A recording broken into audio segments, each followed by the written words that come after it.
live. I am back home, back in Windsor, Ontario, after a very, very fun but very long trip. I'm just gonna grab my coffee. Trip to, basically Brampton, Ontario, where I got to visit some Masonic lodges there, or a Masonic lodge there at the Brampton Masonic Temple, Brampton Masonic Center, I should say, followed by a trek back to Winnipeg, where I was born and raised. Go Winnipeg. We're talking about where I attended the 150th anniversary gala of the Grand Lodge of Manitoba, which was absolutely incredible and really, really special and really fun. I got to be there with my dad, which was really nice. And then returning to Glenview, Illinois, where, amongst other things, I got to attend a White Sox baseball game, which was a blast. And, Masonically speaking, got to visit the Glenview History Center, where we learned about some of the history of Freemasonry in the town of Glenview, Illinois, which I loved a lot. And so that was really, really special. But now I'm back home. In the meantime, I was lucky enough, or I guess I shouldn't say lucky enough, everybody in Canada was lucky enough. We got our election, which is, the opportunity to exercise our democratic right to vote, is something I'm always grateful for.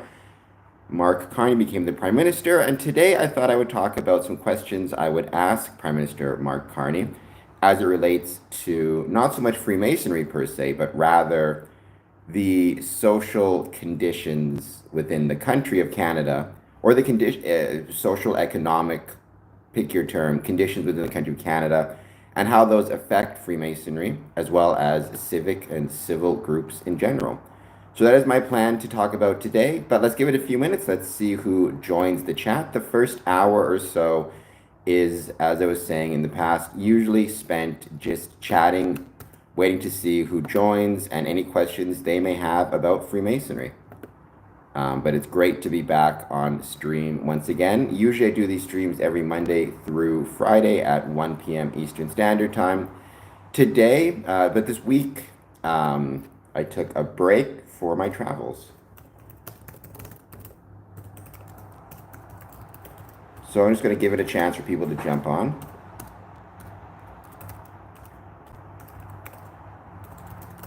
I'll invite some people through social media.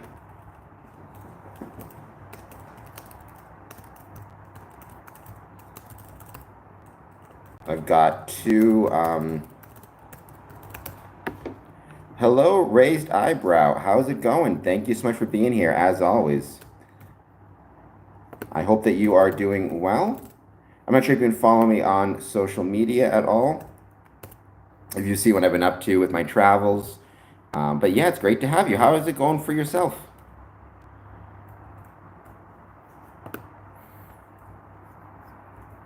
And I hope you're having a great afternoon. I am glad all is well in your end. I've actually got a few fun things happening today. Masonically speaking, got the Harmony Lodge official visit, which is going to be a lot of fun.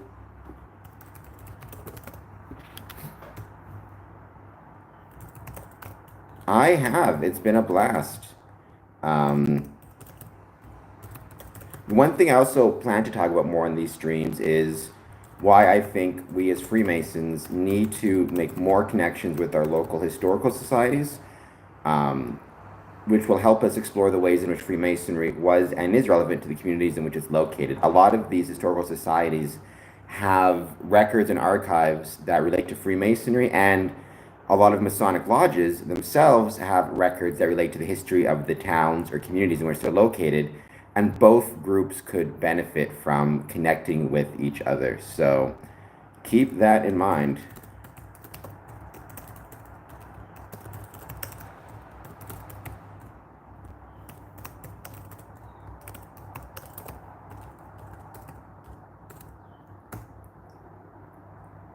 But I do, once again, hope everybody is having an excellent, excellent day. And we'll just give it a bit of time, once again, to see who joins.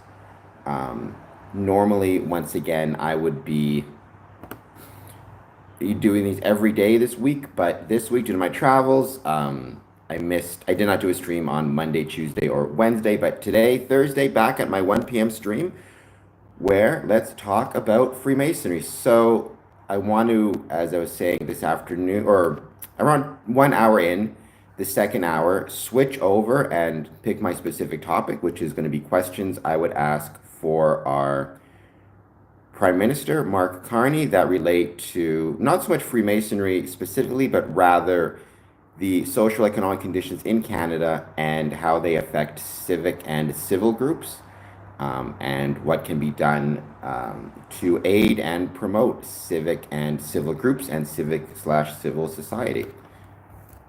Which, I mean, these aren't new ideas. These have been discussed in the past on Bowling Alone in the States, as well as even the new movie, Join or Die. Peter Estes, welcome, Peter. Thank you so much for being here. I hope, Peter, you will be so kind as to hit that like button and subscribe button. I hope that you are doing well. And welcome to the stream. I'm not sure if you've been on this stream before.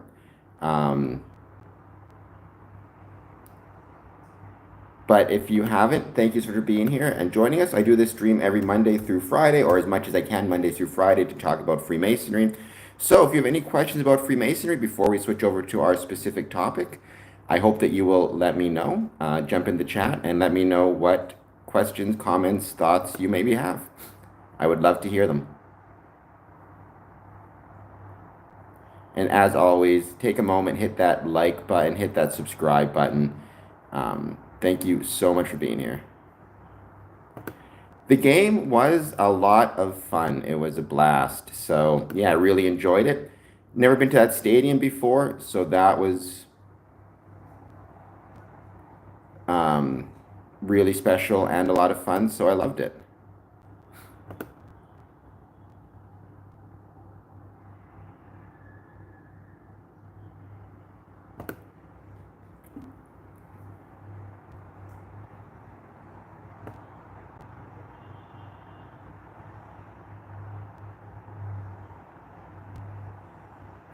And I hope everybody watching is doing very well. Thank you so much, everybody, for being here. Please hit that like and subscribe button.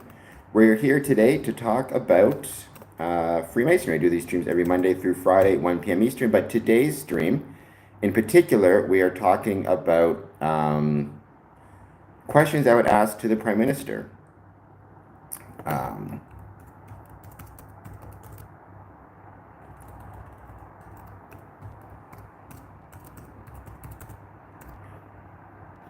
Who was just elected, as to the civic and civil situation of civic and civil groups within Canada, and how he can, or the things that he can do as Prime Minister, as well as government can do, to try to create a more, a society that is more supportive of these groups. Which is, again, not new and not specific. It's been a discussion in North America and America specifically for decades, since at least the 1990s. Hello, Courtney. I hope that you are doing well. I hope Mountain Lodge is doing well.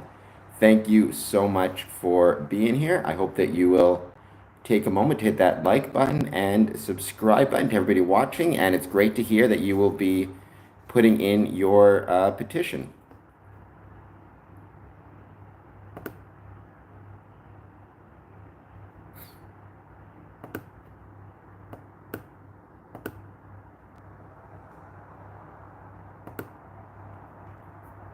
Give it a bit of time. Let's see who else joins us, as always, in this stream. But thank you to everybody who has joined so far. You can also check out my other YouTube channels, my Patreon, all that good stuff. I would love to hear your thoughts, and let me see about potentially advertising or sharing this stream with a few individuals.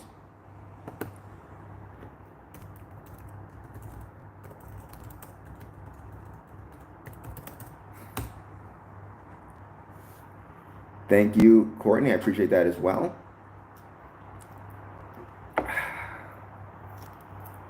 Might as well create a poll question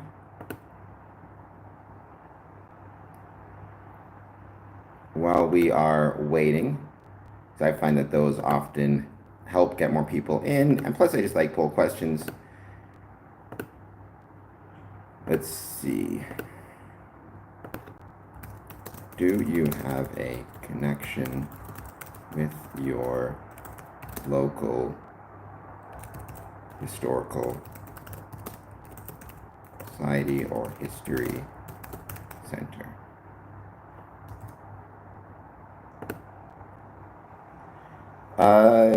Texas somewhere, I know that for sure.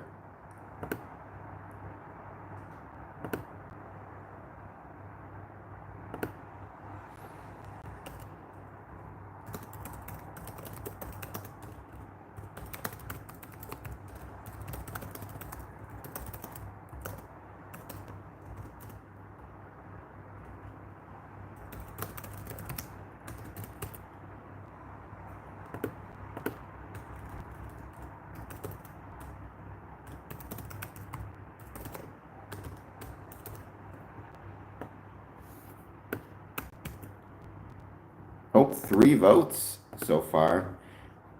1 yes and 2 no's. As I was saying in the past, I do think truly that when it comes to our historical societies in our local communities or centers, whatever they might be called, it is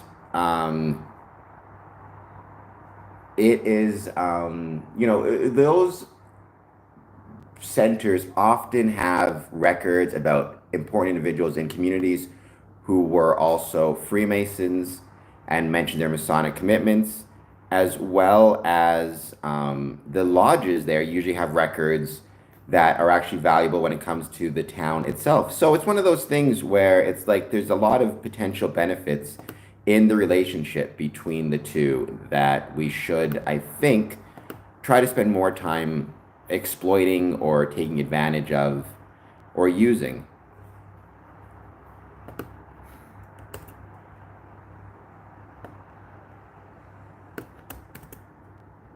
New York City has historical society with emphasis on society, lots of gatekeeping and old money.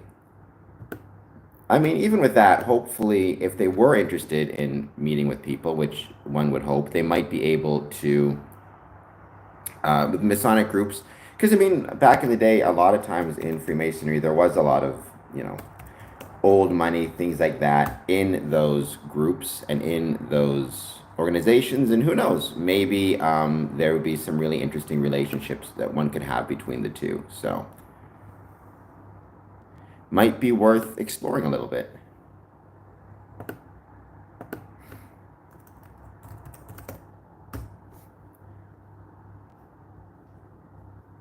Sometimes maybe even the members themselves of these historical societies will be themselves Freemasons.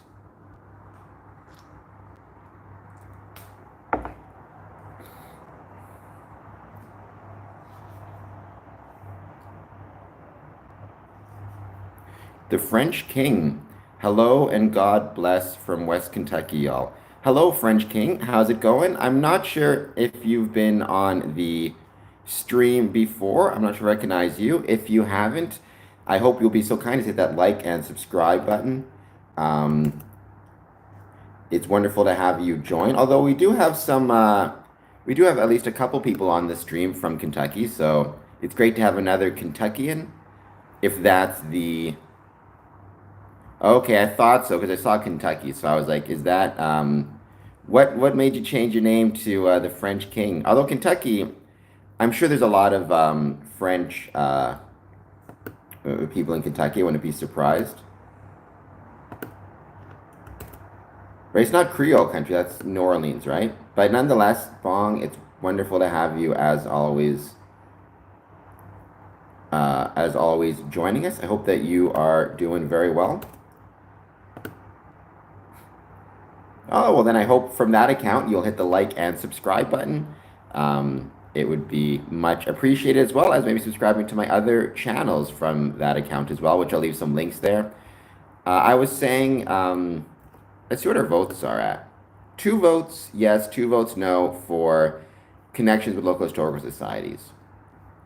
Like I said, with our Masonic lodges, we probably have a lot of records in our Masonic lodges that would be of great value to Freemasons to learn and understand more when it comes to the communities and towns. And by the same token, I think these societies often have a lot of valuable information that could be a benefit to learning about Freemasonry in a town or community. So I think there's value both ways.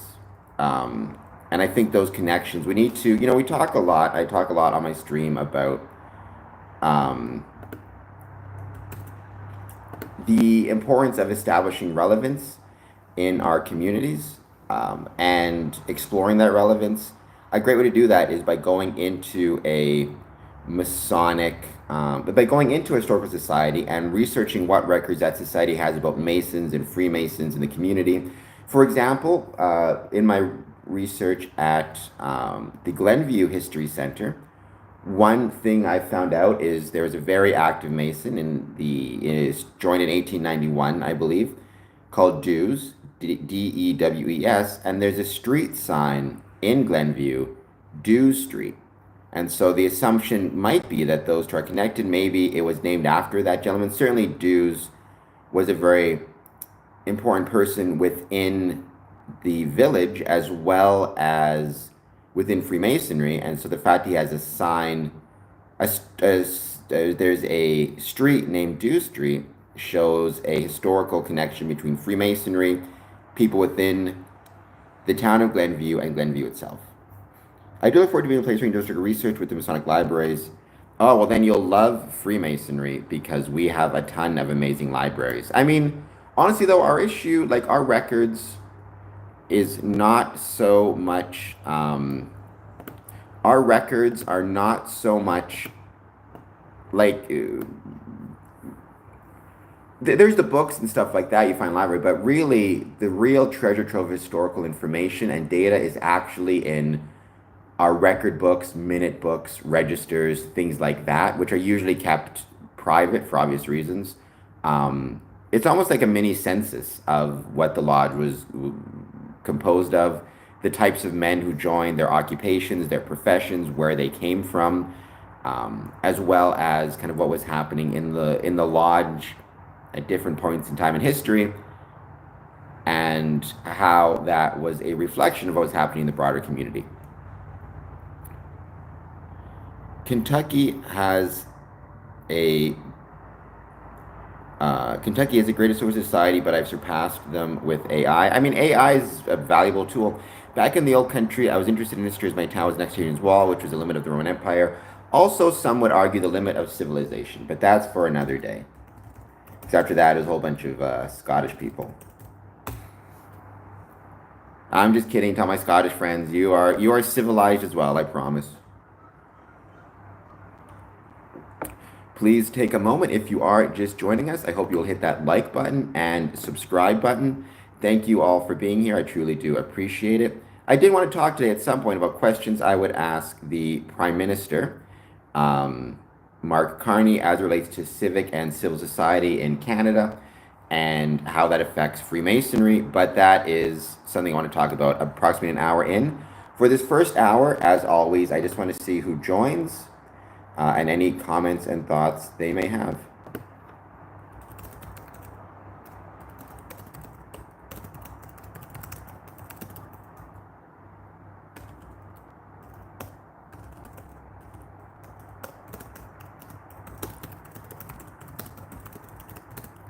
I got into my geology and couldn't go any further because it kept saying records unavailable.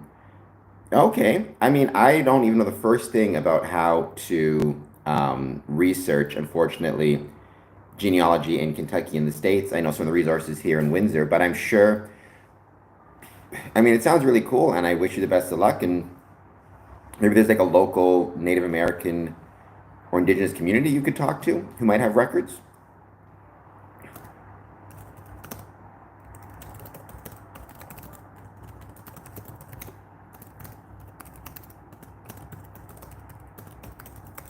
It turns out I'm Choctaw on my maternal matrilineal line.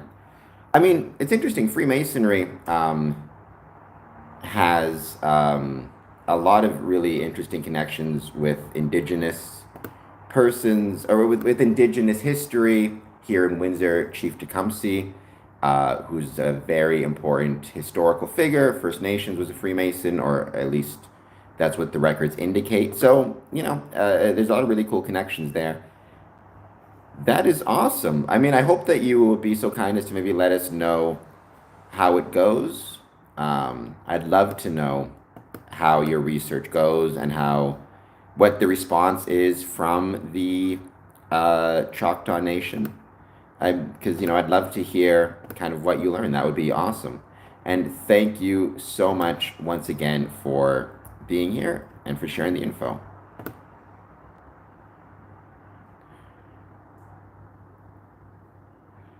I know my predictions were not the best. If I recall correctly, I got quite a few incorrect. I have to double check because I thought 180 for the Libs, for the Liberal Party, and then it was 169. Um, it was, I think I got close with the Bloc Quebecois. I don't remember for sure. I have to double check my predictions, but yeah, I was off. But that's okay. Those things happen. It was still fun. Luckily, I got into Pearson Airport and I had enough time to basically, I was watching it live streaming from Pearson Airport. So that was a real blast. So thank you, Pearson Airport, for the Wi-Fi. I could kind of follow along. They called it for the Liberals pretty early, but we didn't know how long it would take, from it being whether it be a minority or majority.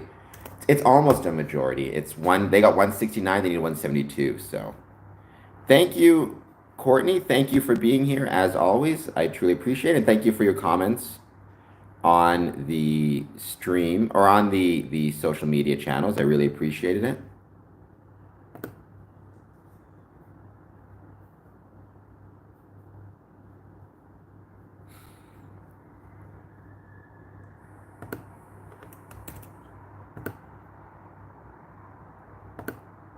My direct ancestor was Fred.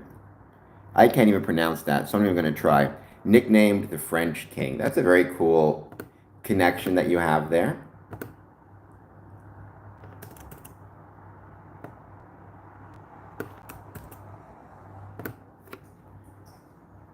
I can't pronounce that though to save my life. So I'm not even going to try. But cool, that's a very cool connection that you have. Is that why you created the separate account in order to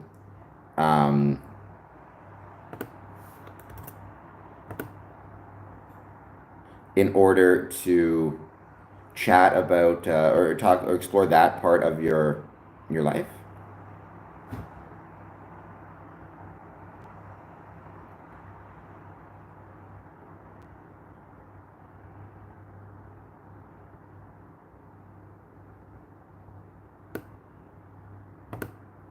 Very cool. So, are you going to be posting videos about your French heritage or your kind of genealogy, including stuff with the Choctaw Nation on your new channel?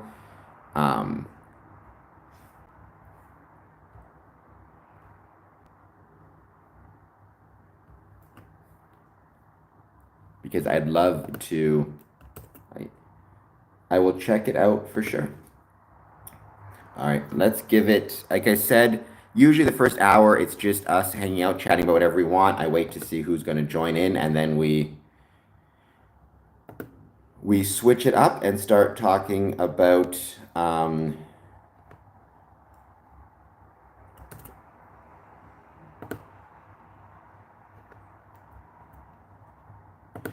specific topics. But the first hour, I do try to just talk about anything, see who joins. It was a lot of fun. From the Masonic perspective, the main thing it got me thinking about, just sitting a note,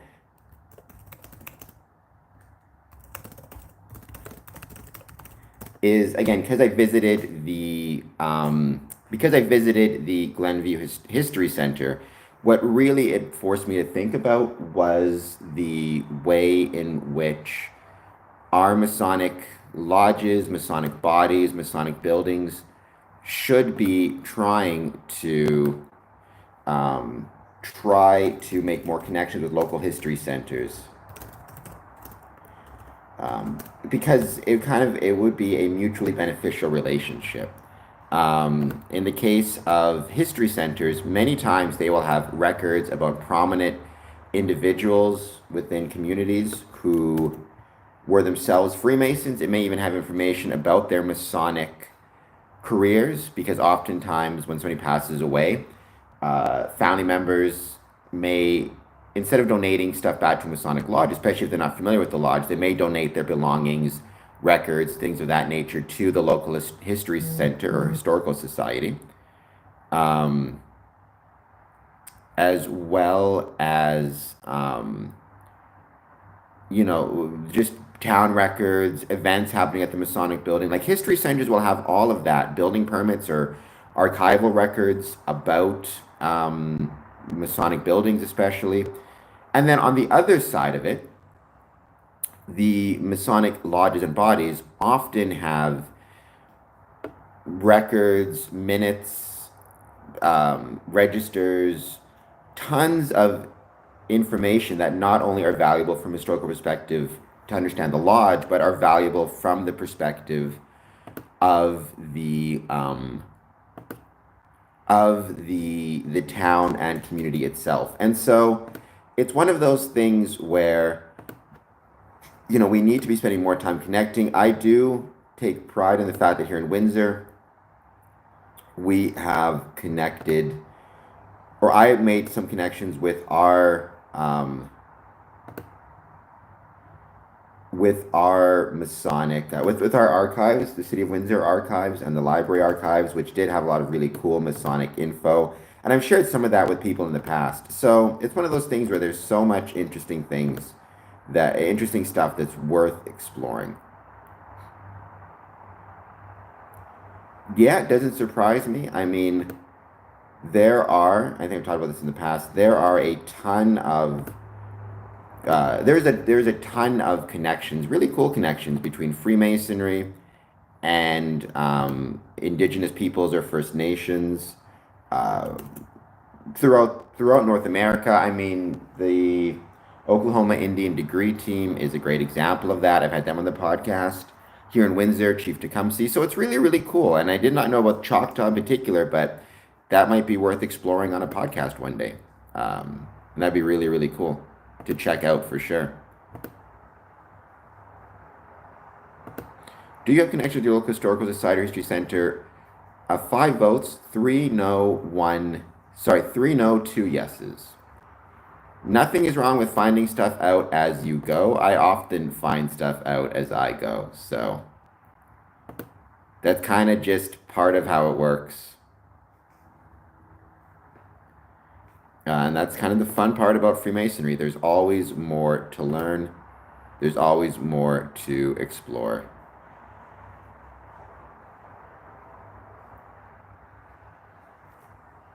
And welcome. If you are just joining us, I hope you'll take a moment to please hit that like button and subscribe button. Let me know how it's going. And as always, if there's anything that you are interested in talking about when it comes to Freemasonry, positive, negative, neutral, I'd love to hear it. I will be talking about my specific subjects or my specific topic, which is questions I would have for our new Prime Minister, Mark Carney, but that is something that I will explore, again, the first hour in.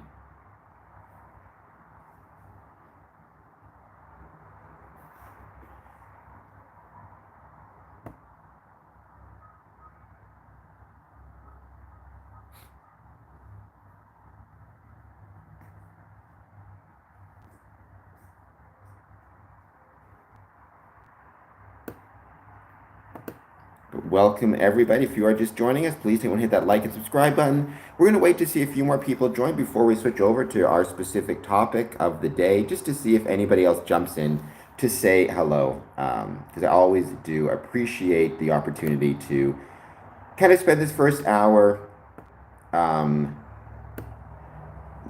just speaking with people, lending, and kind of figuring out what they want to talk about. Because usually, what I've often found, sorry, my finger's in the way there, is usually there's some really interesting questions that people will have about Freemasonry, and I always enjoy trying my best to answer those questions from people before we go into specific topics.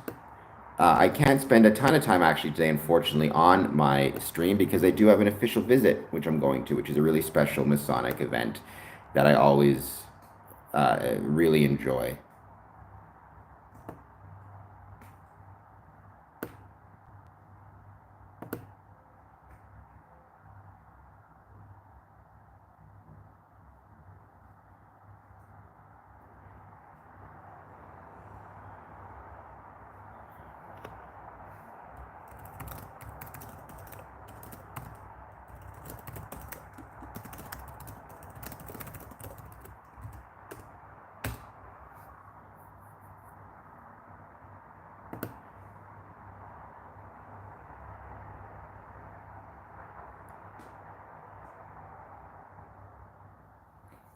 I hope everybody is doing well, though. As always, please everyone hit the like and subscribe button. Let me know how you're doing.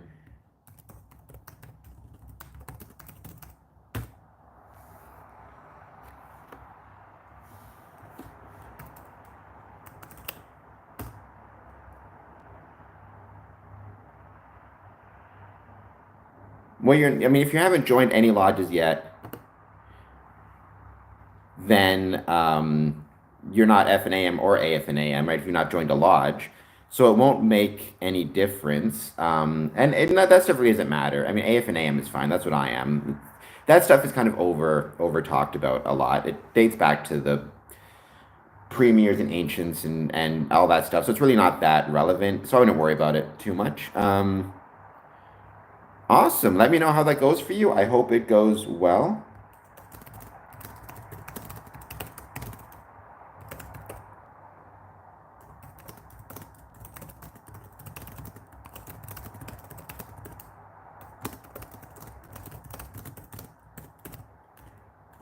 Yeah, the AF and AM stuff might be kind of fun one day to do like an actual whole episode about the difference between AF and AM and F and AM and Prince Hall and blah blah blah and what all that different stuff means. Might be kind of fun to do a full. Might be kind of fun to do a full episode about that because it's interesting history. Even ideas that like the idea you see of things like when the Premier Grand Lodge split and you had the ancients, which were actually the newer group, and the premiers or moderns, or the moderns, which was the older group. Like that type of stuff is really fascinating. I agree. So it might be kind of fun, although there's so much nuance with it that it would be, you kind of have to do a lot of, you have to do a lot of research on it. But of course, it wouldn't be Freemasonry if there wasn't some complicated factors. I once heard somebody say, this was of the Catholic Church, but I think it applies to Freemasonry as well as anything, right? He said, there's no doubt that the Catholic Church must be blessed by God because no organization so poorly run could survive if it were not protected by God. And I do tend to think when it comes to Freemasonry, and I'm speaking generally, I'm speaking about Freemasonry as a whole, right? Freemasonry must be blessed by God because no organization that in so many instances is so shall we say interestingly run could survive.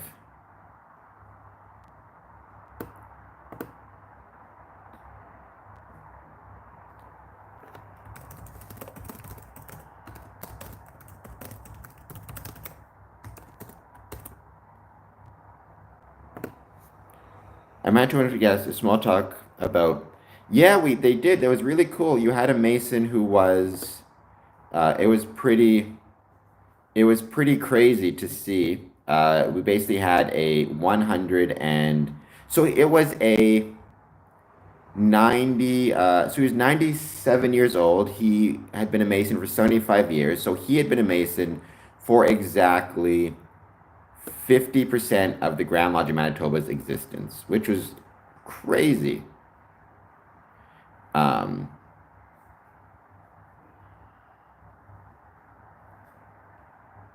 well, I mean, so yeah, I mean, that's the thing about Freemasonry, right? Once again, sometimes people have this tendency to think, they have this tendency to think that when it comes to Freemasonry, it's the same everywhere, and it's not, right? It's different in Texas than it is in, it's different in Texas than it is in, say, Louisiana, than it is in Maine, than it is in Ontario. So and I mean, we're all a little bit different. Anyways, that kind of makes it the fun part.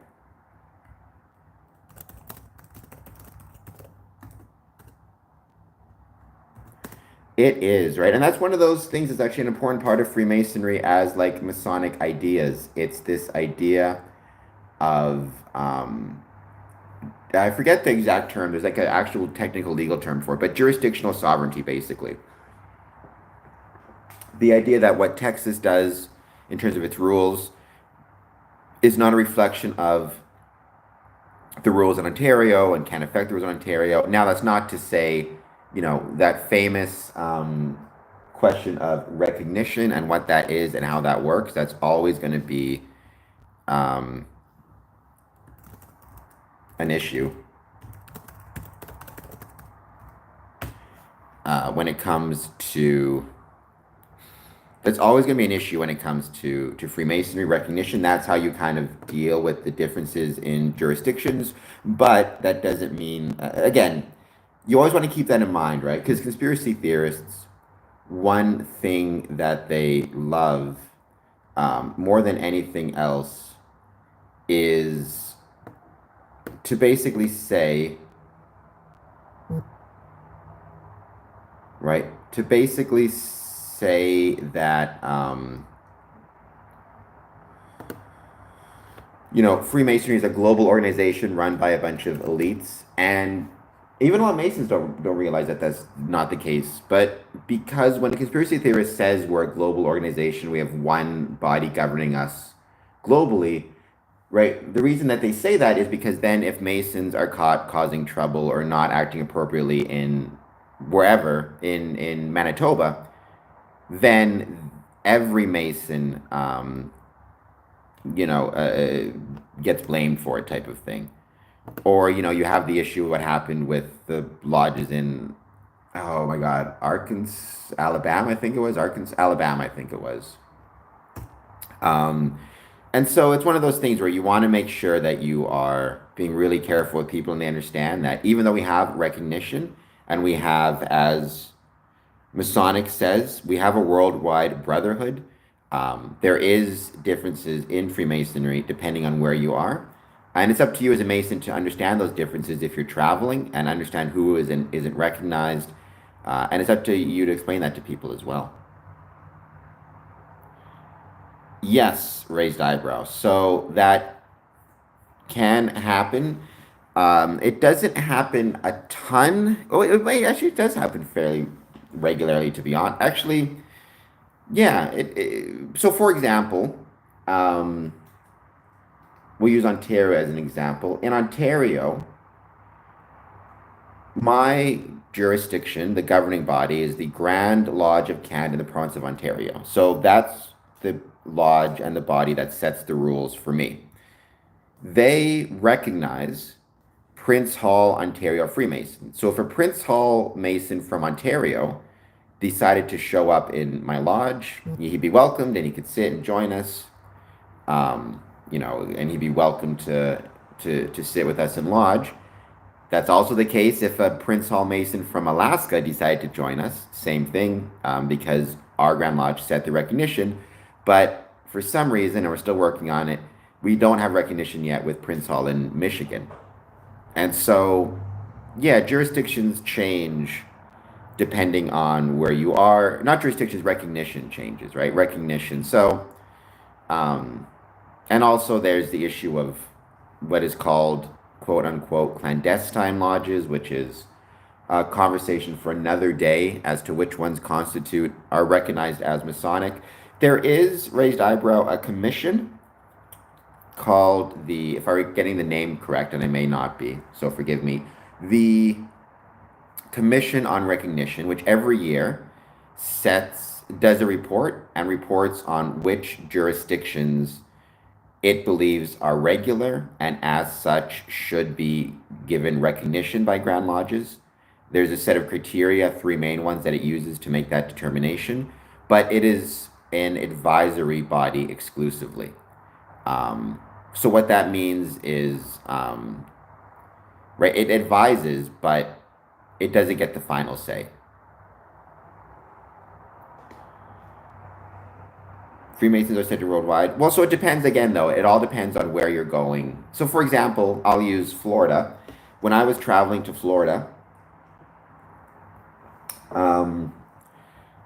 I had a layover at the airport for like 13 hours. So I went to all the different Masonic lodges in and around the area just to see them and to meet the people. One of the lodges was Prince Hall. Now, Ontario Freemasons don't have recognition with Prince Hall in Florida.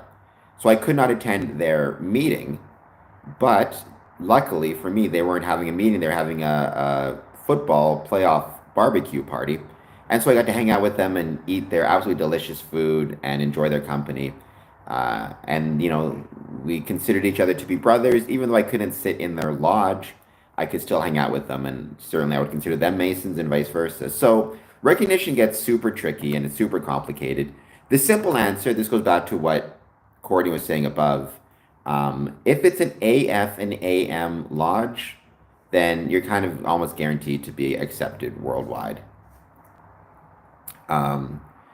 But it's up to you again to know recognition, what it is, how it works. If you're a traveling Mason, if you're joining a lodge, it's up to you to know and understand what lodge you're joining, whether it's quote unquote clandestine. Again, I'm not a fan of that term, but that's a whole other can of tuna. But yeah, you could do a whole discussion.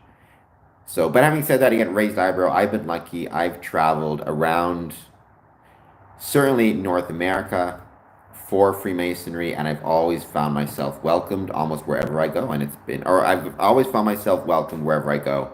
And that's one of the best parts about being a Freemason is if you're a Freemason somewhere, the way I always describe it to people is if you're a Freemason somewhere, you're a Freemason everywhere.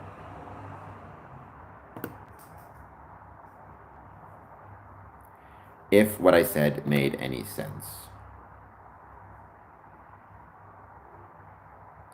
Well, there's actually, there might have been a guidebook once upon a time. I'd love to check that out. But what there is now is because of the time we are living in, there is what is called different apps. The one I use, and I've talked about this in the podcast before, is Amity, Amity, Amity app, which it basically is a guidebook like that, where if you're traveling anywhere, you can go on your phone, pull up the app, and see which lodges are within the vicinity of where you're traveling, as well as whether or not those lodges have recognition with your Grand Lodge. So it even has like a thing you can scan. So instead of having a physical dues card, you can put your dues card on your phone. So they are working really hard to create those apps. And it's a great app. It's called Amity, the Amity app. And it's a great app. And I think it works really, really well when it comes to our Masonic travels. Certainly is very convenient.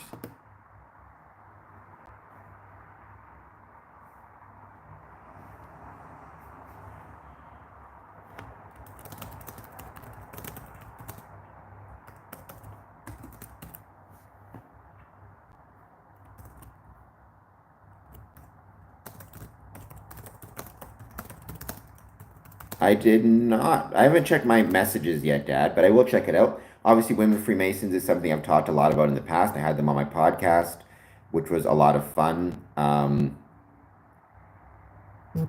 Uh, so yeah, I'd like to talk more about them as well in future.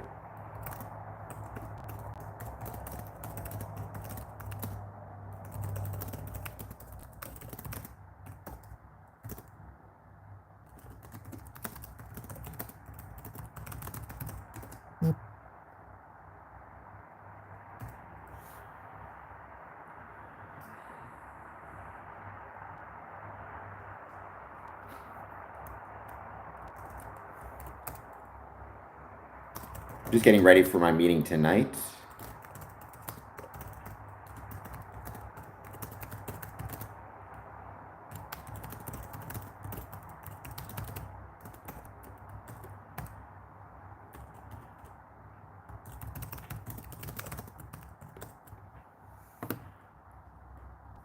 I hope everybody is doing well. Thank you. Thank you, everybody, for joining us. If you are new to the channel, I hope you'll hit the like button and subscribe button. I would truly appreciate it. I hope everybody, though, is having a great day. I had a great weekend. I loved my travel. It was an absolute blast. And again, one thing that I want to discuss is connections to and with our local historical societies and how they can help Freemasonry, as well as questions I would have for our new Prime Minister.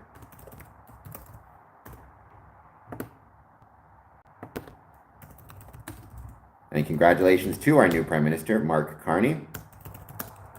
I know how hard it is to be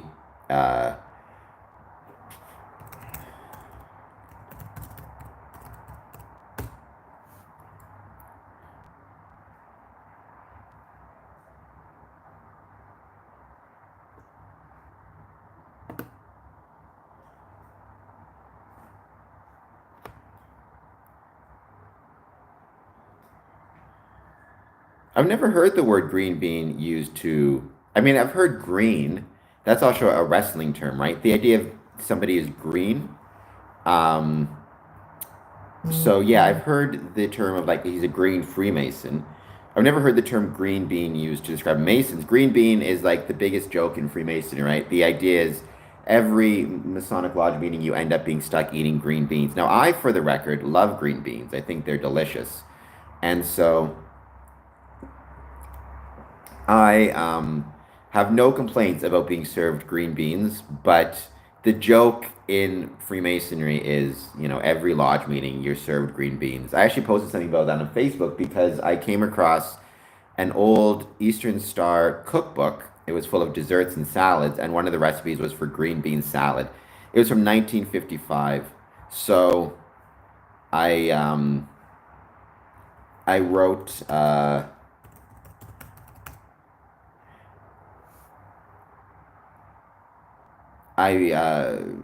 wrote in the thing, right? I said green beans have been a Masonic challenge since 1955.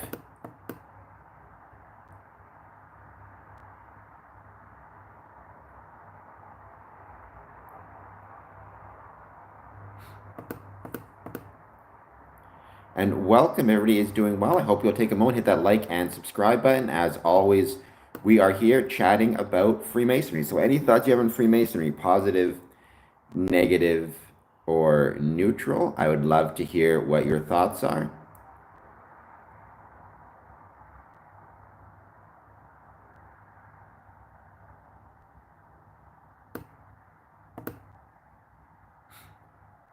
And as always, about an hour in, we will switch over to our specific topic, which will be questions I would have for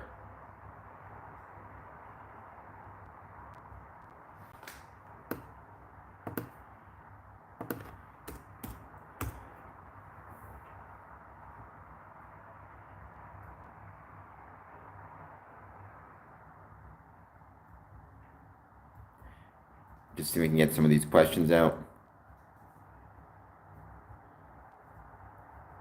Yeah, I mean, I suppose entered apprentices would be the correct term. But I mean, I've heard green. Green is one of those terms that is just common for a lot of different groups and organizations, right? If somebody's green, they're new. When I worked at the jail, you'd hear sometimes this idea of like green. Somebody who's new to the jail, he'd be green to working in the jail, right? So green is a common. Green is a pretty common term, I think.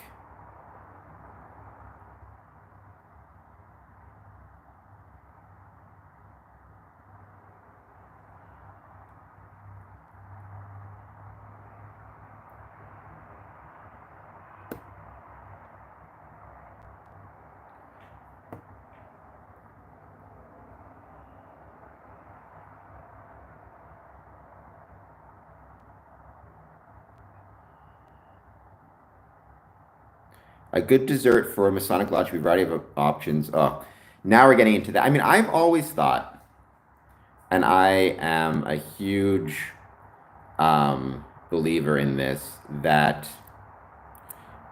in your district, you should get all of your junior wardens together. Junior wardens are the people who create who are responsible for making sure there's food.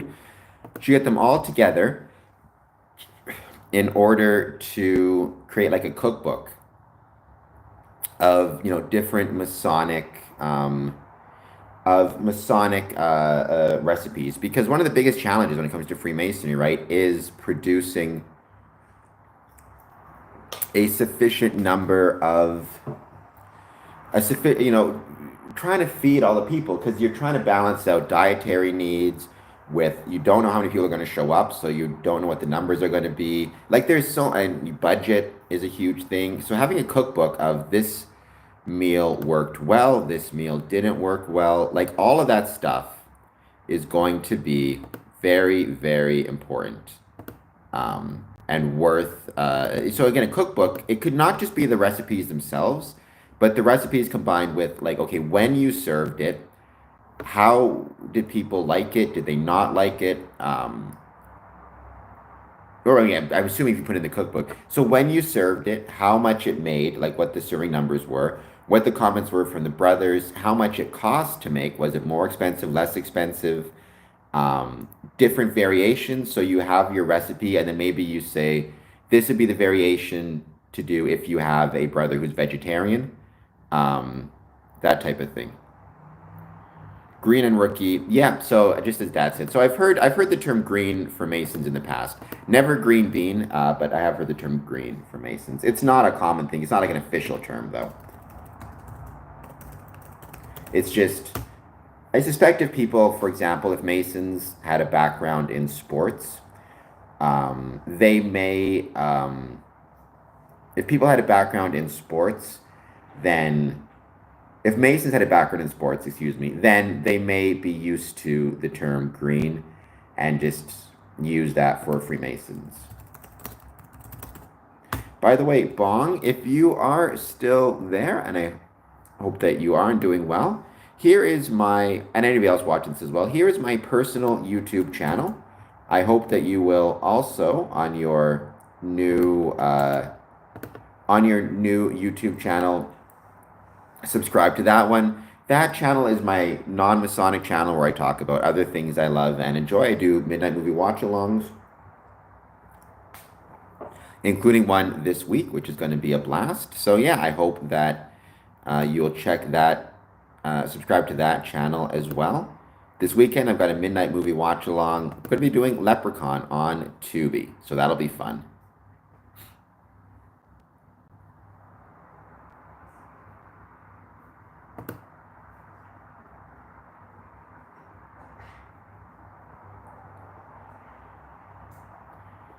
And interesting, 6 votes. Do you have connections?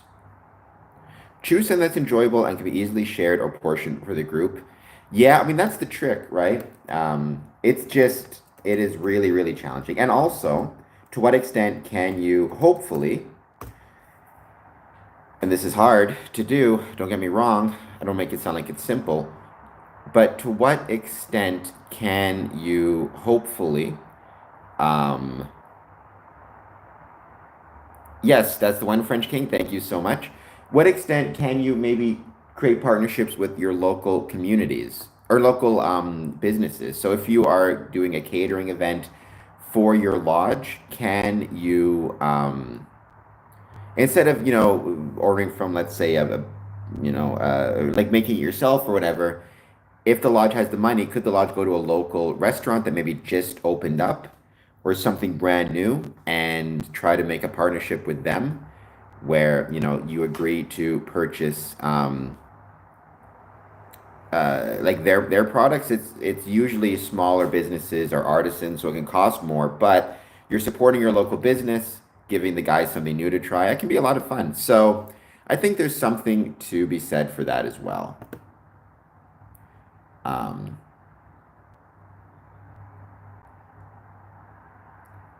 and 100% worth exploring. I've heard being used among men.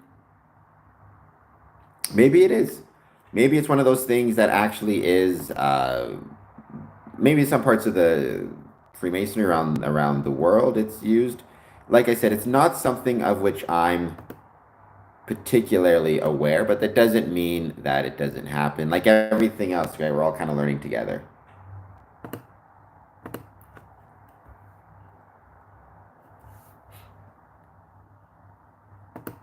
I've heard of fish as well, although fish, I feel like fish is usually in a more, shall we say, hazing manner. So I'm happy to say I've never heard of a new Mason being described as a fish.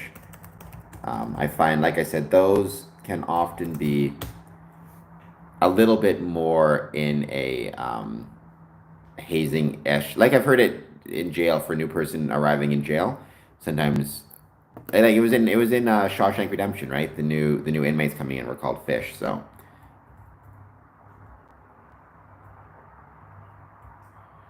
those British people, I tell you, always causing troubles, but very cool. All right, I am just going to be leaving this poll question here on my Patreon. By the way, as always, if you can support me on Patreon, I would truly appreciate it. I do a lot of um, I do a lot of member only polls, things like that. Try to keep in touch with membership as much as I can. So yeah, find me on Patreon. I will leave the link in the chat here as well.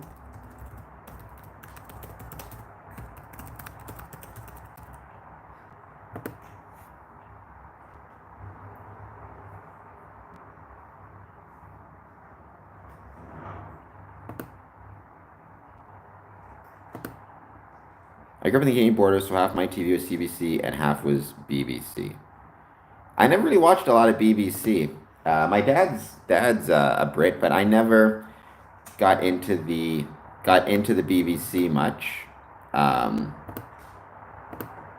by the way, I do also plan to do some streaming on Twitch once again. I just want to try it and see how it goes. I feel like I've not done enough stuff on Twitch, and I think it might be worth exploring and seeing how it goes.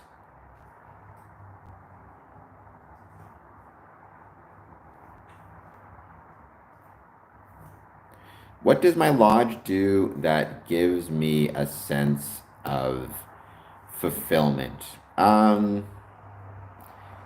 mean, it gives me so Freemasonry in general. I'll start with that. It gives me the ability to. I've talked about this before. To hopefully fight for a better world. At least that's my goal, is to fight for the better world. I don't always succeed. And it does that by, visiting brothers who may be sick or ill or in the hospital to hopefully try to encourage them to get better. And there's a lot of evidence that shows visitation does that. Some of the charitable efforts, as well as just bringing people together from different walks of life, different different walks of life, different backgrounds, and hopefully bringing them together in a spirit of brotherhood and common respect, right? I think there's a lot of fulfilling things, and the ability to travel is a huge part of that. Um, Travel is probably the thing that brings me more fulfillment than anything else in the world. It's the thing I love to do. And so the opportunity to travel, even just recently, like what I did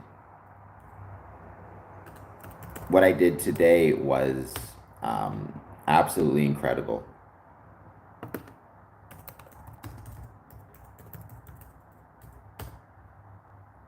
Going to Glenview, going back home. But the thing is, and I think this is an important thing to keep in mind, I'm just be right back, for Freemasons is, don't always assume, and this is a really important thing to always keep in mind, don't always assume that every moment in Freemasonry needs to be fulfilling. One of the most important lessons you can learn in Freemasonry is the ability, the willingness to be bored. Right? Far too often, I think, we how do I put this in the right way? Raised eyebrow. Oh, well, find me here. Let me give you my Twitch handle. You can maybe follow me on there, and then I will follow you back. Again, I do Twitch very irregularly, but I think it's worth trying it out. What do you stream on Twitch, Raised Eyebrow, if you don't mind my asking? Is it like video games? Because it seems like that's the most common thing.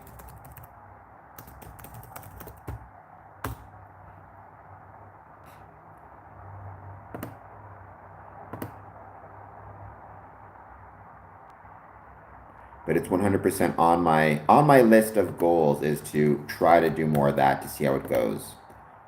When you say just for fun, again, is it video games? That is my Twitch stream there, though, Raised Eyebrow. Cool. I'll check out your stuff, and if you follow, maybe I'll find you, and I can follow you back. It'd be really cool to see, again, what it is you stream. Let me know if you have any advice for how to stream on Twitch, because it's not something I do very often. So going back to Raised Eyebrow, or sorry, Masonic, and the question of fulfillment. Like, so you will have in Freemasonry, if you stick with it and if you dedicate yourself to it, a lot of absolutely amazing experiences. Like, you really will. But in order for the lodge to be able to put on those experiences, in order for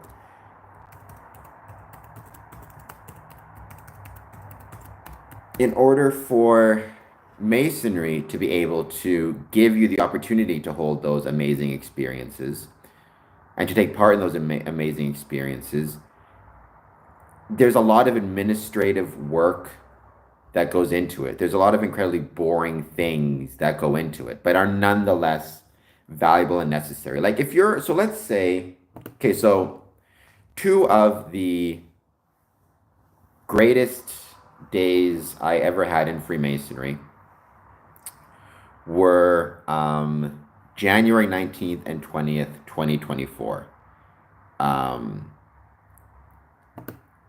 It was absolutely incredible, and it was also absolutely exhausting. Like, to get to this place where I could hold those events, it was constant meetings, constant paperwork.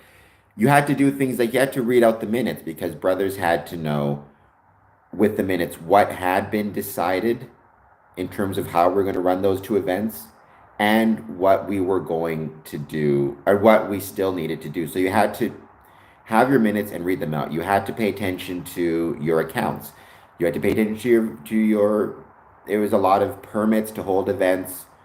Like, there was so many steps you had to take. Each one was incredibly boring, but by doing them, we were able to get to two incredibly fun events. But it can't all be fun. It's a bit like, if you want to lower your cholesterol, getting to the doctors and getting a lower cholesterol result is going to feel really, really special.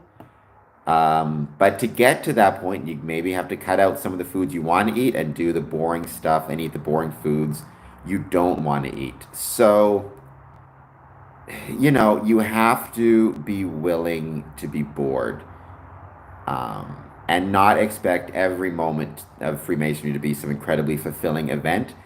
But if you're willing to do that and put in the work and, to use a military phrase, embrace the suck, because sometimes Freemasonry sucks, there is something at the other end that's really special and really fulfilling. You just got to be willing to put the work in to get there.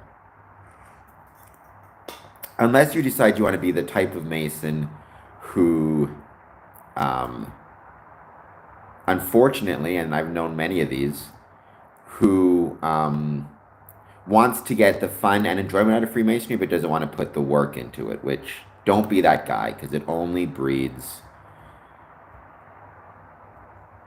breeds problems in lodges. If you're the type of person who will show up for like a banquet and a special event but won't put any work into helping to organize it or create it. I mean, that's not a cool person to be. That doesn't mean you have to do work in every event. There are plenty of fulfilling events you can not do any work in, but just show up and enjoy. But you also have to be willing to put work in yourself. It's a team effort. Freemasonry is a team effort. So be part of the team. Peter has just joined us. So I hope that kind of answered your question, Masonic. I feel like I kind of went off on a tangent a little bit, but nonetheless, Freemasonry is incredibly fulfilling, but to get to the fulfilling portions, you have to be willing to be bored and put in work and put in grunt work. But Peter, welcome. Thank you so much for being here. I hope that you are doing well. I hope that you will take a moment to hit the like button and subscribe button. Um, and yeah, I hope that everything is going well with you. It's been a little while since you've been on the stream, so welcome back. How can Masonic lodges increase membership numbers? Oof, that's a question and a half. Um,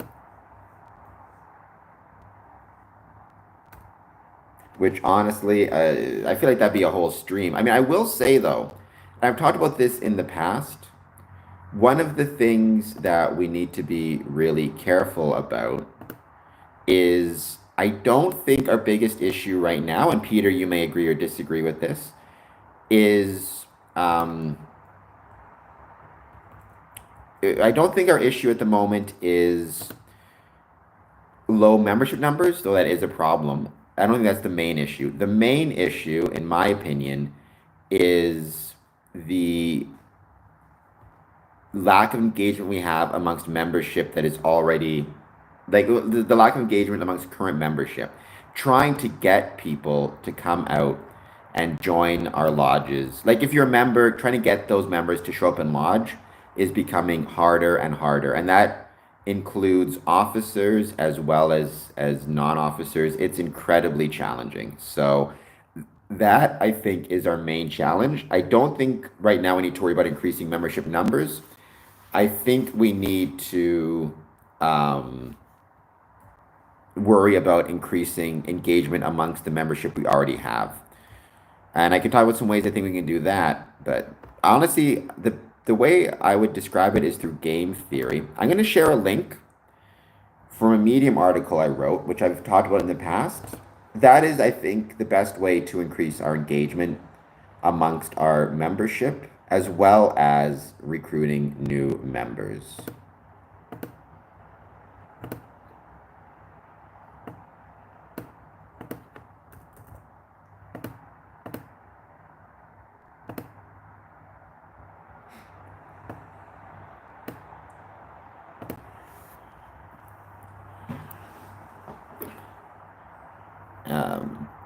Harry, oh my gosh.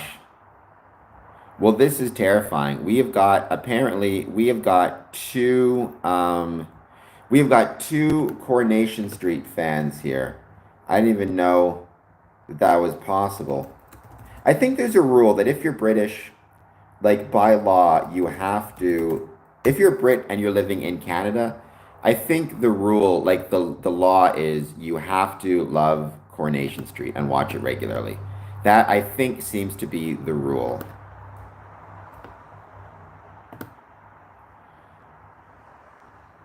I don't know what Hollyoaks is. Is that another British show?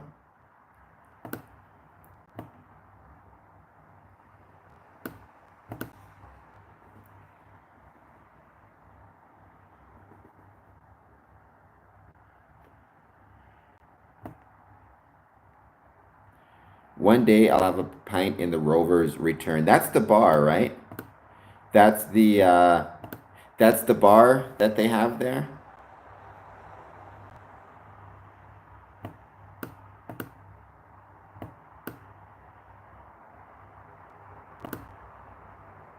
I wonder. I should probably do like a episode one day about like Freemasonry in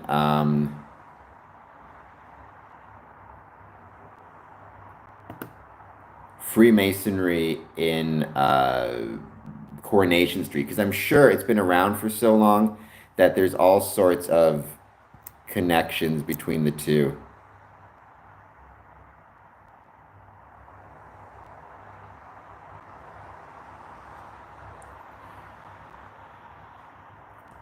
Still haven't watched Lost. I actually did. Okay, so let me share a couple of links. I don't know if you've read these, but let me just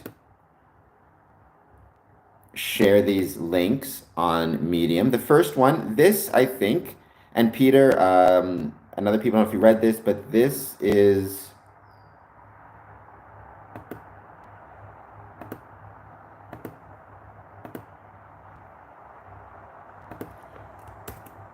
the link I did about It's More Than a Game, which is about ways to potentially increase our membership numbers.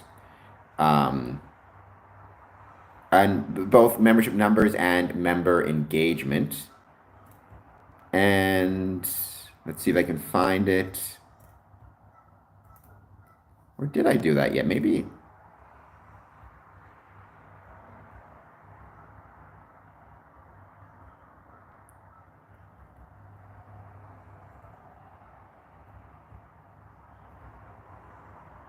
I'll have to figure out to find it afterwards. All right, but that's first one. I'm still working on, I guess, my article about Freemasonry and Lost.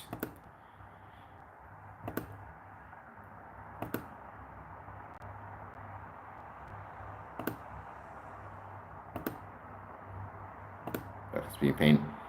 So, but check out that article regarding Freemasonry, medium, and increasing potentially ways to increase member engagement.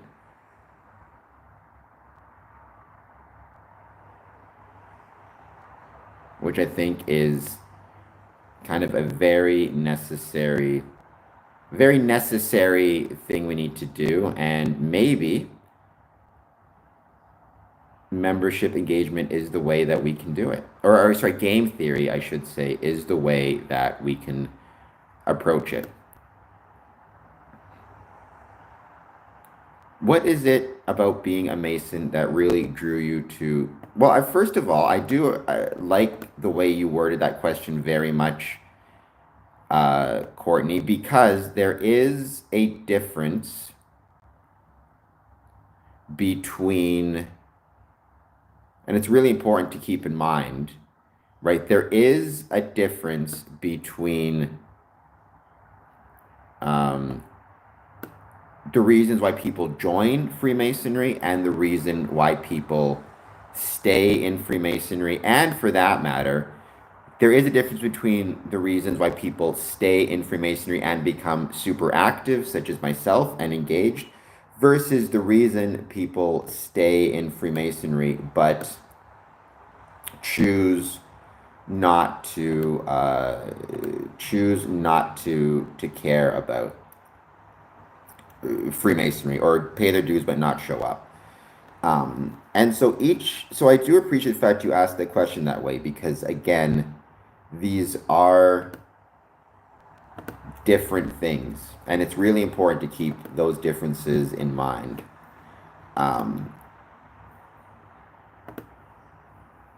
Having said that, what drew me to joining Freemasonry was the fact that my dad was a Freemason, so I always assumed I would join. I didn't necessarily know where I would join. I decided to join in Windsor when I realized I'd be sticking around for a little while. And I always liked the idea of joining in a place that I might not be in my dad's shadow, but could kind of join as my own person.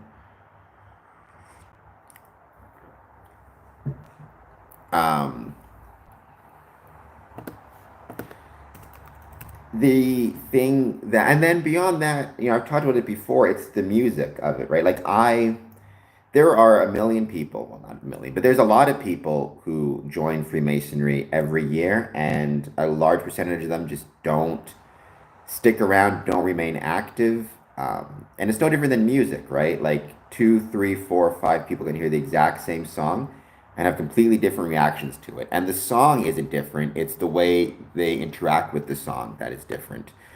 And for me, I love the idea of Freemasonry as being something which helps me fight for a better world. I love the idea of Freemasonry as being something that is inclusive of different or of all faiths and different backgrounds. I love being part of a team and trying to be a leader on a team, and I think that's what Freemasonry is. And so, yeah, but thank you so much for that question. And again, and this goes back to what I wrote in Medium, there is a major difference um, between being the reason why somebody joins Freemasonry is going to be different than the reason somebody stays in Freemasonry. And the reasons for somebody staying in Freemasonry are going to be different depending on whether one is active or not active in the lodge, right? So you need to kind of keep all of those things in mind when you're discussing these topics.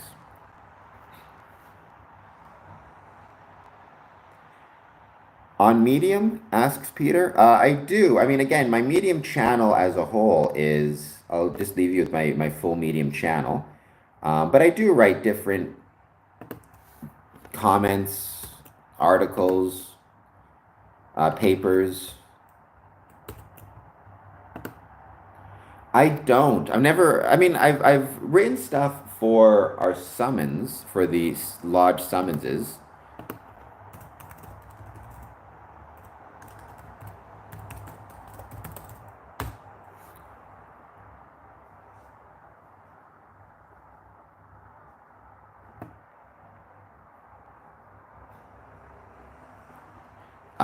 But never for Grand Lodge, although it might be worth doing so.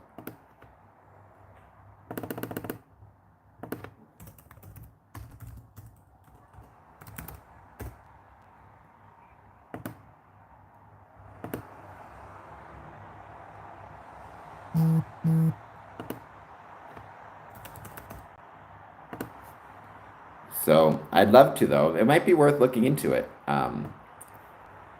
If you see anything on Medium that you would suggest I write about, let me know.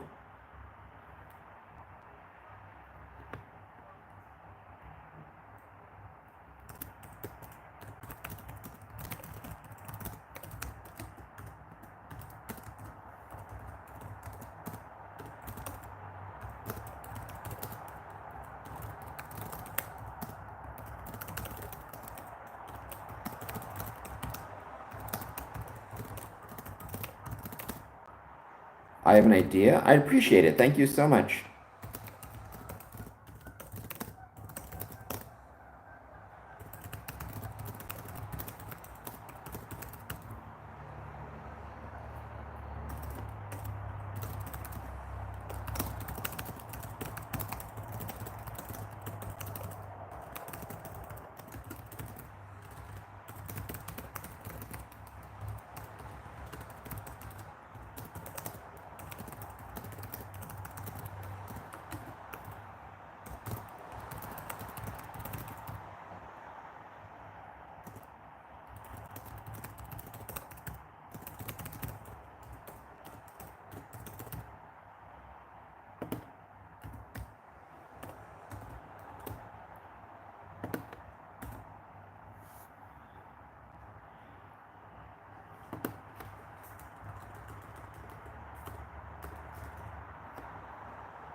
Must get back to work. Thank you so much. 8 votes, by the way. Let's see. 8 votes. Do you have connection with the local Historical Society or History Center? 6 no, 2 yeses. So what I would suggest, by the way, for what it's worth to all the Masons watching this is if you get the chance, please take a moment to, if you're a Mason, maybe see if your local History Center is interested in some type of connection. Or something you guys can do, because again, your local history center is going to have a ton of valuable information for Freemasons and vice about Freemasonry in your area, and vice versa. Your Masonic lodge and body will have a ton of very valuable information about the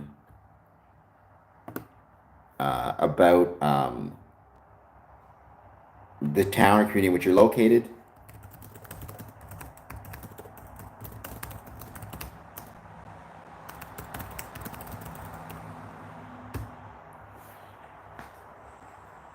So get in touch. Like I said, I was lucky enough to be at the amazing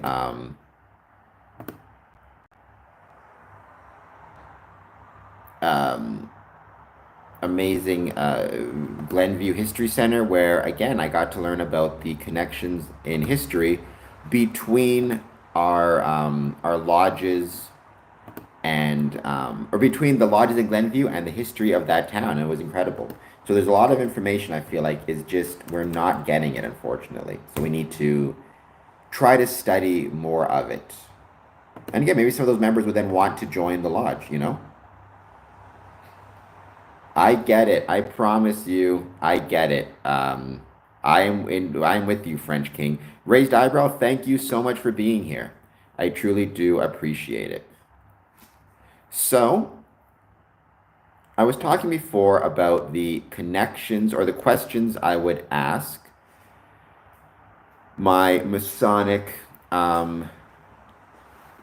lodges, excuse me. I was talking before the questions I would pose to our new Prime Minister here in Canada, Prime Minister Mark Carney. How does the symbolism of the square, compass, and level contribute to a more just and equitable society? Well, I mean, the extent to which the symbolism, it's kind of, I mean, they represent justice, equity, fairness. It's not so much, but the symbolism is just the symbolism. What matters is not so much that. What matters is more so the actual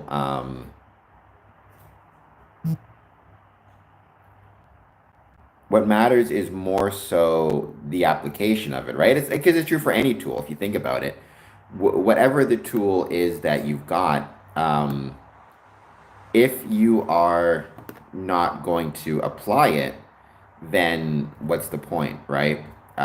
You can have the greatest hammer in the world, but if you never pick it up and use it, then you're never going to nail anything together. So the symbolism itself doesn't really contribute to a more just and equitable society, but rather the manner in which that symbolism is applied to our lodges, right? Or to not even to our lodges, to our world, to our community, to our society. It's the application that matters, much more so than anything else. So the first question I would have for Mr. Mark Carney, what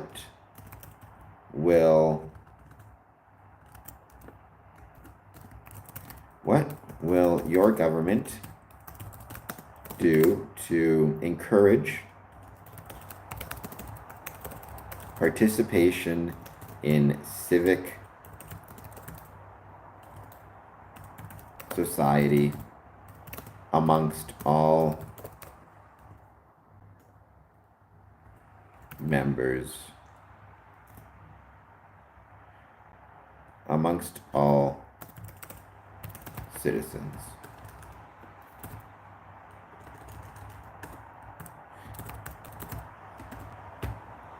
So that would be the first question. What will your government do to encourage participation in civic society? And that doesn't mean Freemasonry exclusively or specifically. That could mean Freemasonry or Kiwanis Club or Rotary Club or the Elks or the Moose or going to church or taking, going to a picnic or like there's a million things that could mean.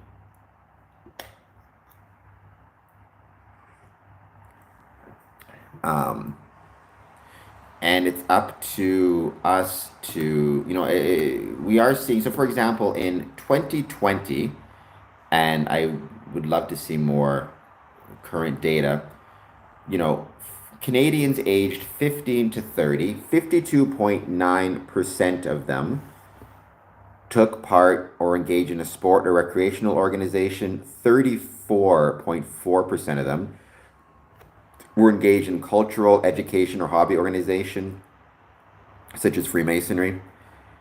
23.5% were engaged in a union or professional organization.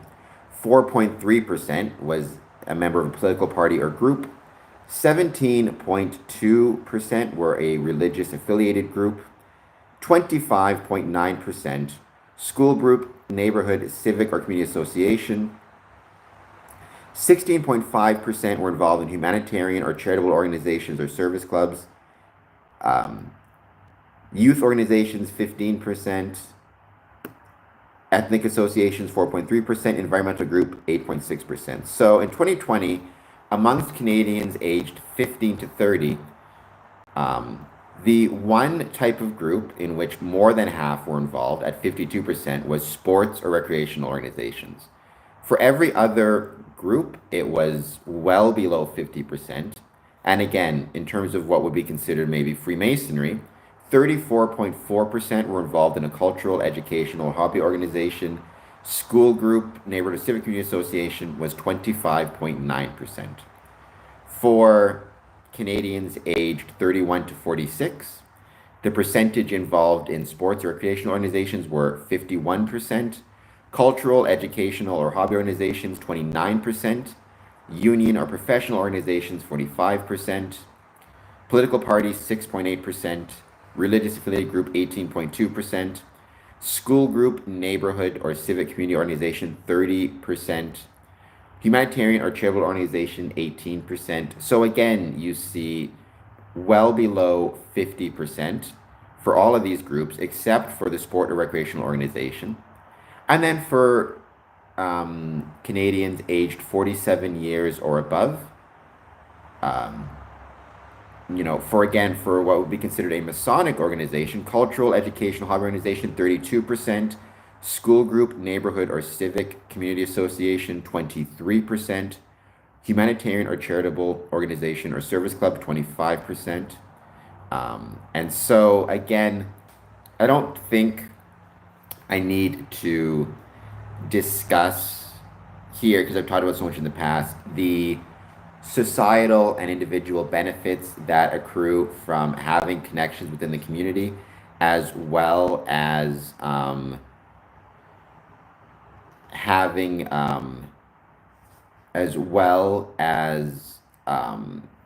health benefits, the social benefits, and the necessity of the democratic benefits, the necessity of civic and civil organizations in encouraging the health of individuals and communities as a whole. The fact, again, in 2020, less than 50% of Canadians of all ages were engaged in or members of school groups, neighborhood groups, civic or community associations, humanitarian or service clubs, or cultural, educational, hobby organizations, right? I think that reflects a negative on Canada. Those numbers have only gone down, I believe. So again, my first question to the Prime Minister would be, what will your government do to encourage participation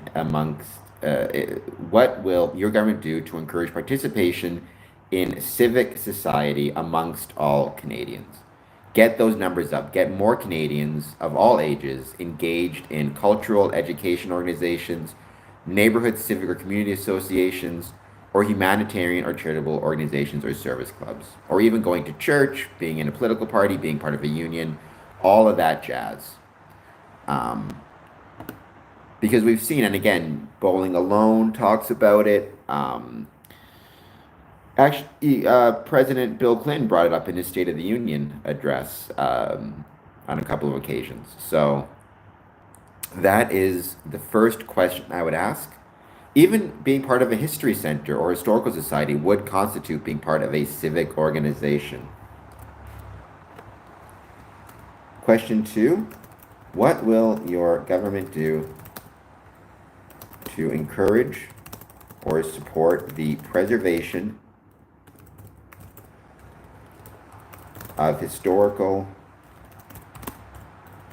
buildings within Canada?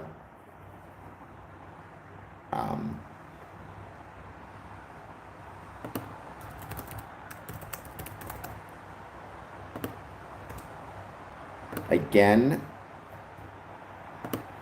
this does not relate exclusively to Freemasonry, but it is a big part of Freemasonry, right? Freemasonry has some incredible Masonic buildings and Masonic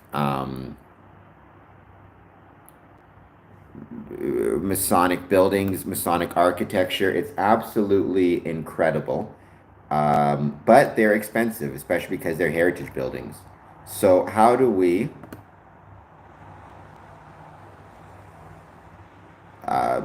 what can the government of Canada do to help encourage the preservation of these buildings? Is there grants that can be created or grants that already exist that can be renewed to encourage buildings to become more energy efficient, to become more accessible, to become more open to the public, to become more of artistic centers?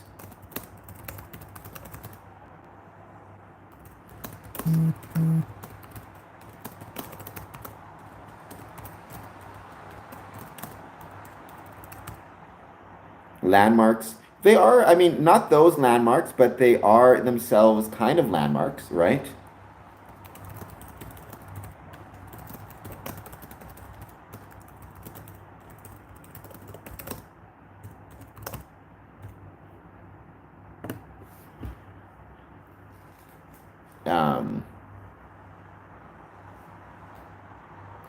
So yeah, so they're not landmarks in the typical sense. And Rhonda, welcome by the way, but they are landmarks in the sense of, and they are, they are anchored destinations for many, like for tourism. There are tours.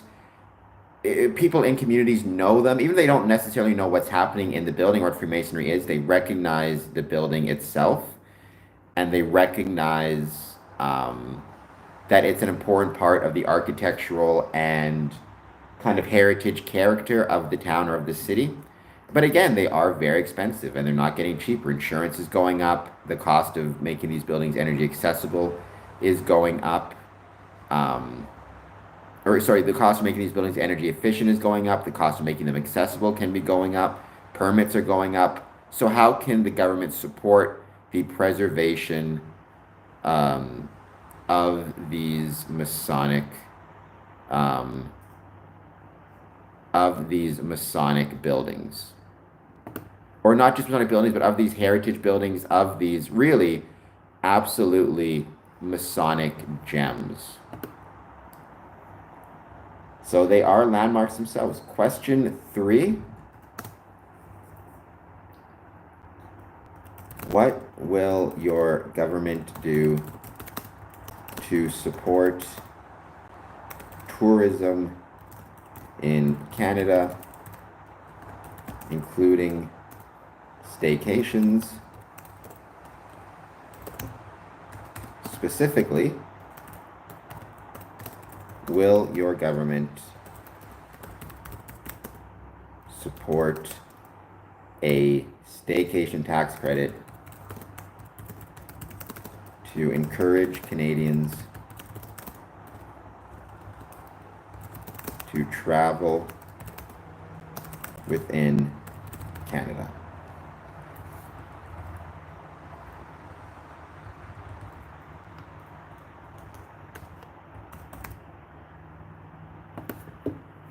How will your government support, or how will your government support tourism in Canada, including staycations specifically? So there is another effort to create staycation tax credit here in Ontario, which would mean if you are an Ontario resident and you're traveling in Ontario and you need to stay in a hotel or a lodge or eat at a local restaurant or whatever it is, you can apply for a tax credit where you'll get a certain percentage of the cost of those things, the lodgings, the food, the transportation, off your taxes, which I support. And I think for Masons who want to travel to Masonic events in Ontario, you can support that as well, and it will be incredible to do so. It was around in 2020, but I also think they should look at doing it in a national national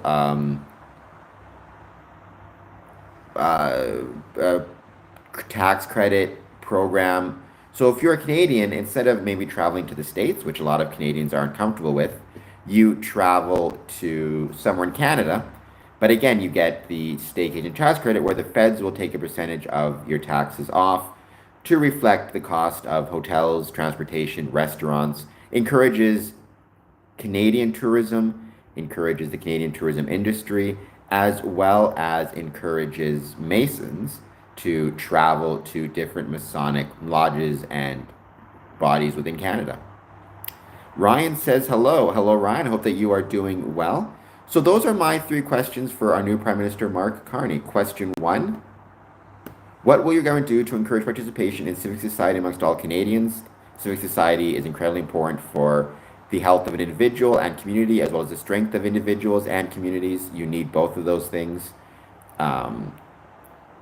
And this is a way to do that support. What will your government do to encourage or support the preservation of historical buildings and architecture within Canada? Many of our Masonic buildings are historically represent historical architecture, incredibly important to the history and the architectural character of the towns and communities in which they're located.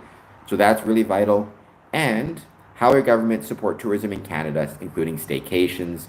Will you commit to or look at supporting a staycation tax credit to encourage travel within Canada? And the knockoff effect, the benefit to Freemasonry of that would be Masons would be able to travel to Masonic events across Canada and receive tax credits for that travel, whether it be the cost of flights, cost of airfare, or cost of lodgings, cost of hotels, etc., etc. So those are my 3 questions for Prime Minister Mark Carney. I'm going to be writing these out and putting these in Medium. Once again, what will your government do to encourage participation in civic society amongst all Canadians? What will your government do to encourage or support the preservation of historical buildings and architecture within Canada? How will your government support tourism in Canada, including staycations? Specifically, will your government support a staycation tax credit to encourage Canadians to travel within Canada? Ryan McKee says, sounds great. Thank you so much. I mean, I have traveled to the States. I was just in the States, in Chicago and Glenview, and I loved it. But yeah, I kind of agree with you. I don't blame Canadians for being apprehensive of traveling to the States. It certainly did feel crossing, or especially coming back on the American side, a little bit more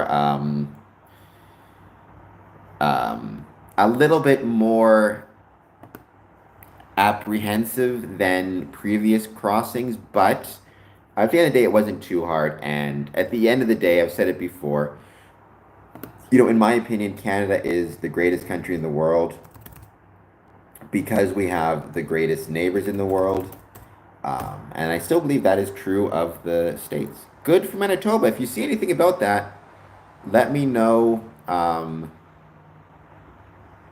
If you see any information about that you can send to me. I'd love to know more about that potential tax relief in Manitoba. And again, maybe there could be many provinces looking at or exploring this as an option. And again, as a Mason, if you are going to travel to a Masonic event within your province and there's a tax credit, pay attention to that stuff. Or even ask your Grand Lodge to advertise it so others know, right? Well, even I mean, Trump is not. I'm no fan of his by any means, but even still, I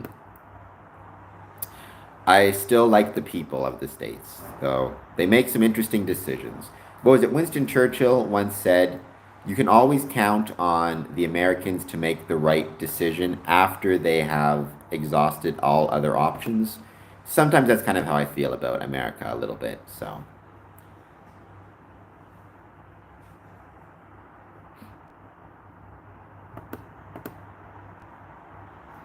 I will be back doing another stream tomorrow. Once again at 1 p.m. Eastern Standard Time. I do have to take off relatively early on this stream because I have a official visit to get ready for tonight.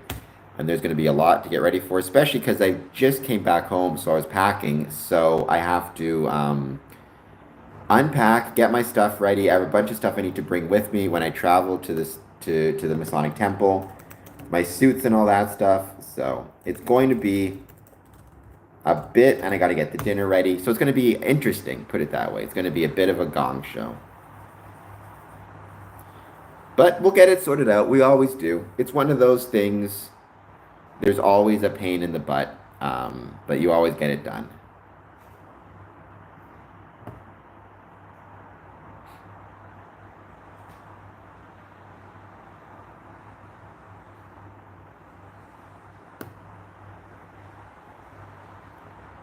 The quote of the character of the United States is from a TV show. Well, I think the quote itself was originally from Winston Churchill. It may have been used in a TV show. But no, it was Winston Churchill quote originally.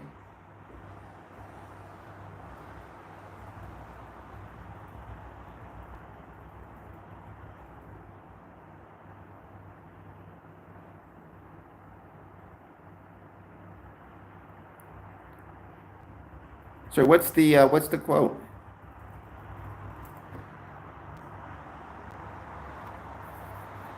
I have to leave now. Goodbye, Erin. Goodbye, Dad. Great to have you join us once again. Thank you so much for being here. I hope that you are doing very well.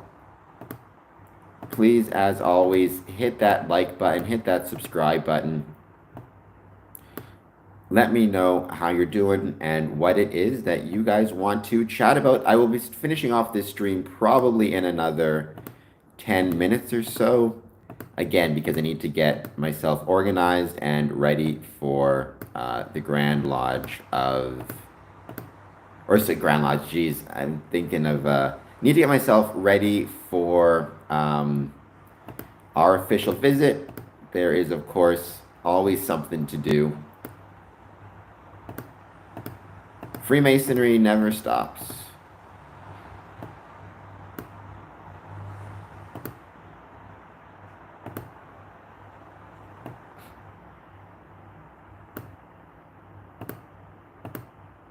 How do I see Freemasonry contributing to the broader community, particularly in your region? I mean, that's a whole other question in and of itself, which might be worth doing a whole separate stream on. I mean, there's the charitable donations it's made. There's providing money for people who are struggling, let's say, to pay their rent. Because again, it's not just like Freemasonry, I've talked about this before with the pit. Freemasonry really is, at the end of the day, a social safety net. It's there to catch people who may be falling for, in various ways, from falling so far that their problems then become community problems, right? Like if somebody can't pay their rent and they're looking at potentially being homeless, now he's become society's problem. Whereas if Freemasons help cover the cost of his rent, not only does it help ensure that he is okay, but his family who may live with him, they don't end up on the street. They don't need to take advantage of, community resources. So at the end of the day, I think when it comes to Freemasonry and the community, It is a safety net to help keep people, hopefully, from falling too far into um, circumstances that would then require them to use or take advantage of government resources.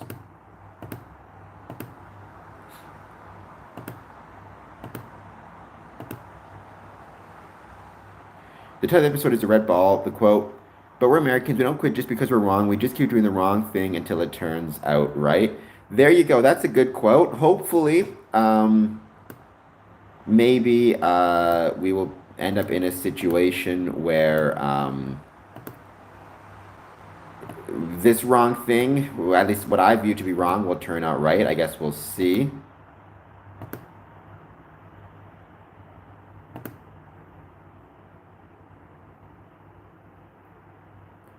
Maybe it was wrong to put the whole town's future on a kickball game, but we're Americans. We don't quit just because we're wrong. We keep doing the wrong thing until it turns out right. There you go. That is actually a pretty decent quote about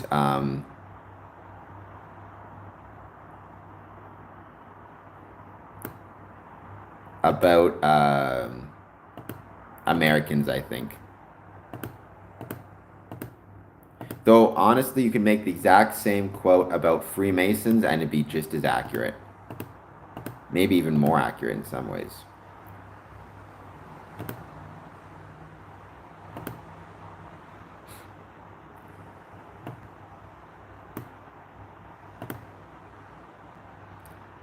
Okay, thank you so much, everybody who's joined. Thank you, everybody who took part in the poll question. As I said, because I got the official visit tonight, I'm going to have to call this stream a little bit earlier than normal, but I will be back tomorrow, 1 p.m. Eastern, with another stream. Thank you all so much for joining.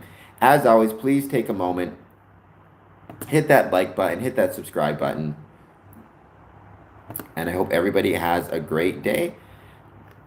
It's another good quote about America, and I will see everybody tomorrow, 1 p.m. Eastern. All right, thank you guys so much. Spirit, Spirit just showed up. That's okay, Spirit.